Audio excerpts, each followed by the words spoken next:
Welcome back to Apathetic Reviews. Oh, he surely doesn't care, does he? This video is rated mature. Also, spoilers! Hey everybody, welcome back to Apathetic Reviews, the show where I can watch a movie from like 2 weeks ago and then forget to make a review about it. I'm sorry, I got very, very busy, and life is still very, very busy, so I'm getting these Apathetic Reviews out as soon as possible. Anyway, I watched The Amazing Digital Circus, The Last Act. How was it? I really liked it. I thought it was great. I thought it was fantastic. So I love The Amazing Digital Circus. I don't think that's any secret. If you look on my Twitter, I'm constantly reposting stuff, and I think that the series is great. I think it's very much underestimated by the general public, who don't know what it is. They think it's stupid and dumb looking. But then you realize, oh, that's kind of the point, and it's actually really well written, surprisingly, and very emotional, very deep, and very, very cool, and very nice, and very just wholesome a lot of the time. And also, has some good stuff in it. So yeah, it's very good. It's very well written. I like a lot of the series. And so this movie was a combination of episode 8 and episode 9. Episode 8 being released already, and then episode 9 not being released quite just yet. The episode 8 portion still as great as the day that I watched it. When it first released, episode 8 is fantastic. No notes. It's just so much fun. And then episode 9 is just so groundbreaking and cool, and I quite like it. Yeah, it's just really, really good. And I'm trying to think of stuff to say about it. The animation's just absolutely fantastic. I know a lot of people complain about how much Jax takes up the screen time, and yeah, it does take up a lot of the screen time, but I feel like that's needed because everybody else, um, has not like completed their arcs per se. I would say that I think the downsides of this finale are that we don't get a lot of Zubul. I was very surprised at the lack of Zubul in this finale. Also, Kinger. Kinger and Zubul don't really get that much to do. Kinger has a little bit at the beginning, and then never shows up again. Not even in Jax's like dreams with like a speaking role, really. He just yeah, he just it's just around. Um and then Zubul has become one of my favorite characters on the show. I love Kinger, I love everybody else, but I think Zubul is definitely in my top 3, maybe, I'd say. Zubul is just they're so realistic and fun, and they're such a different character as opposed to everybody else on the show. Not that everybody's the same, but Zubul is such a, Zubul's the most human character and the most realistic person in the circus. And so I was surprised by Zubul's, I think Zubul's reaction to finding out that they're a brain scan and not a real person at the beginning. I feel like that's great. I feel like that stuff. I feel like their reaction is completely, there. But then they kind of get over the fact that that their brain scans pretty quickly. All of them do. Um, and it's not like it's a pretty big thing, and it's not like the biggest, but it's not like the biggest thing in the finale. It's not the biggest shock. That's definitely Jax's abstraction. But yeah, I was kind of disappointed that Zubul didn't, get to have a lot of screen time in the finale to really dive into how they feel about being a scan. And I also thought that there would be like a Zubul and Gangle scene about them talking about that. I know that the finale is purely Jax based for a reason. Jax is the one character that we don't know what the hell is going on with him until this finale. Um, and we don't know what Jax's deal is until this finale. So, Jax does get a lot of the screen time, but I'm kind of disappointed because, Glitch doesn't put restrictions on their creators, or so I'm aware of, and they keep talking about how much they don't do that. So I'm just surprised that Goose didn't take that opportunity to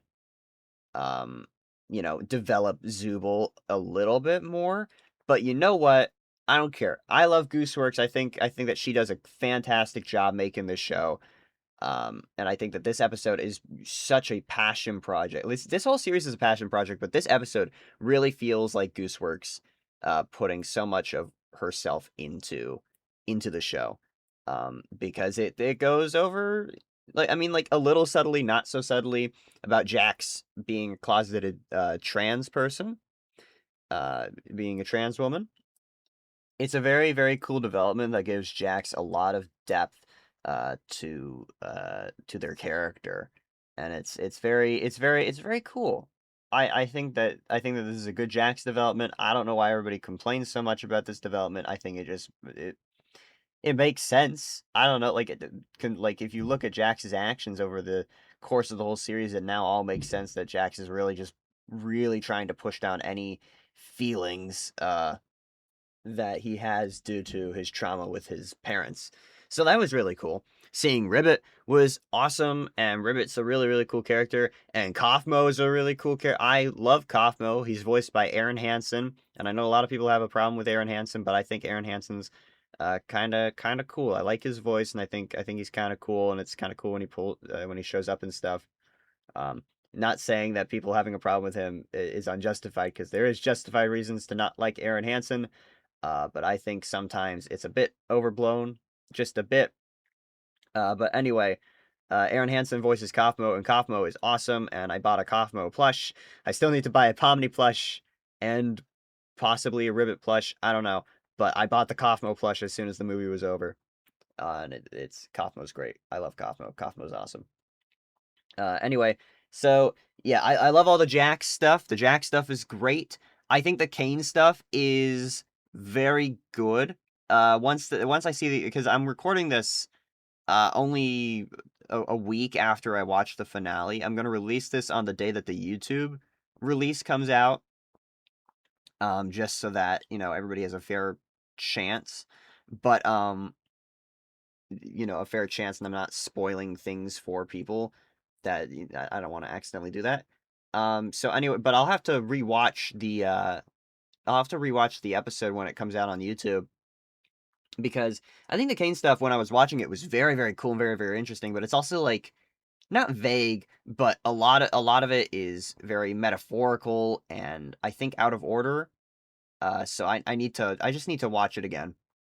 Excuse me, and see how I feel about it again. But I thought it was really cool in the theater. I do think I love the ending. I think the ending is actually quite perfect for what the show was going for and what the show was trying to accomplish. And I think that the show overall accomplishes its message of finding meaning in a stagnant life very, very well. Um, and I think it's a very cute and wholesome finale. I think that the ending's a little bit, maybe just a little bit too happy, just a tiny bit. It's not like bad or anything, and I don't really care, but also at the same time, what I wished would have happened is for it to be a little bit more, like, not depressing and sad, not full I have no mouth and I must scream, even though I was kind of interested to see if it would do that. I don't know. I just feel like there's a whole conversation about taking time to trust Kane again, and then from the videos, it looks like from the scenes that play next, it looks like Kane is kind of forgiven a bit quickly. I don't know. I don't know. I think otherwise the ending is absolutely fantastic, and I love it. I love this finale. I love this show so much. I loved the fish cameos at the beginning. If you watched it in theaters, it's fantastic. Please look it up when you get the chance. It's so funny. Love Zach Hadel. Love all these voice actors. Love this show. It's fantastic. I hate that people kind of I hate that the fans were so toxic, so very much. I really hate toxic fans and toxic fan bases, because this show didn't deserve that, and Gooseworks didn't deserve that, and I feel like Gooseworks may have been cheated out of feeling proud of a genuine accomplishment for making this beautiful, beautiful show. And I hope that one day Gooseworks will realize how good this show is, and how, like, how I hope she is proud.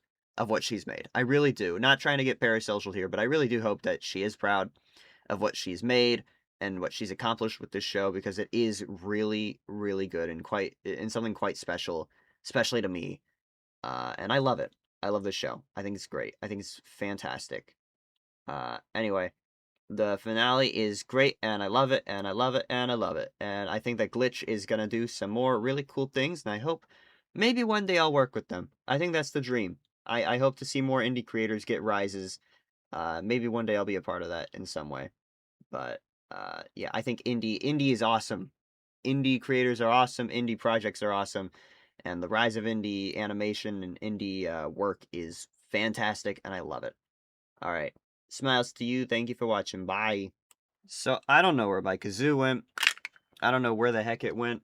It might be in a drawer somewhere or something. I have no idea, but I do have a harmonica, so I'm gonna play that instead.